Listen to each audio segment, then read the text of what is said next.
సందర్భంగా హైదరాబాద్ నగరంలోని ఐటీ శాఖకు సంబంధించిన కంపెనీల ఉద్యోగస్తులు దేశంలో మొదటిసారిగా పెద్ద ఎత్తున 3,000 బైసికల్స్లో ర్యాలీ. ఒకటేమో 100 కిలోమీటర్లు, రెండవ గ్రూపేమో 5 కిలోమీటర్ల చొప్పున 3,000 మంది ఇందులో భాగస్వాములు అవుతున్నారు. ఇది రిపబ్లిక్ డే, గణతంత్ర దినోత్సవం, వారికి శుభాకాంక్షలు అందజేశాం.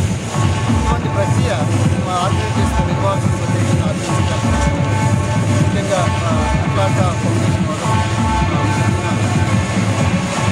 ఈ ప్రాంతంలో కొండలు, లోయలు, కోటలు, దాదాపు కొండ పరిసర ప్రాంతాల్లో ఈ ర్యాలీని నిర్వహించడం వల్ల ఈ చారిత్రక ప్రసిద్ధి లభిస్తుందని ఇది ఎక్స్పీరియన్స్ భావిస్తున్నాం.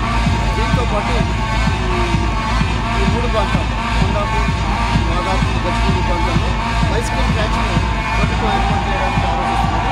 ఎందుకంటే అభివృద్ధి చెందిన దేశాల్లో పట్టణాల్లో కూడా శారీరక దారిద్ర్యం కోసం, ఆరోగ్యం కోసం, తర్వాత పర్యావరణాన్ని రక్షించుకోవడం కోసం చేసే కార్యక్రమాల్లో బైసికల్ ఒకటిగా అనేక దేశాల్లో ఉన్న నేపథ్యంలో మన దగ్గర కూడా ఈ ఐటీ శాఖలో ఉన్న వ్యక్తులు ప్రారంభించడం చాలా శుభపరిణామం. ఈ దిశలో ప్రభుత్వం కూడా తోడ్పడుతుందని నేను వారికి తెలియజేస్తా ఉన్నాను. గత 4 సంవత్సరాల్లో రాజకీయ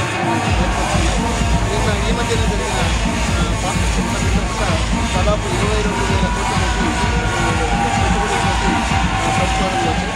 ఈ రాష్ట్రం హైదరాబాద్ ముఖ్యంగా ప్రపంచంలో IT we are proactive, we are promotive. ఈ సందర్భంగా ఈ ప్రొసీడ్స్ వల్ల, ఈ ఈవెంట్ వల్ల వచ్చిన ఆదాయాన్ని సమాజంలో ఉన్న అంతగా అదృష్టానికి నోచుకొని వికలాంగులు సాయం చేస్తున్న విషయంలో కూడా వారిని అభినందిస్తున్నాం. ఈ ఈవెంట్లో కూడా రాష్ట్ర ప్రభుత్వం తరఫున, మా శాఖ తరఫున అధికారులు భాగస్వాములు అవుతున్నారు, సహకరిస్తున్నారు. ఇలాంటి ఈవెంట్స్ మరెన్నో జరిగితే బాగుంటుందని మేము ఆశిస్తున్నాం. వారిని ప్రత్యేకంగా హృదయపూర్వకంగా ఈ గణతంత్ర దినోత్సవం సందర్భంగా శుభాకాంక్షలు అందజేస్తూ అభినందిస్తున్నాం.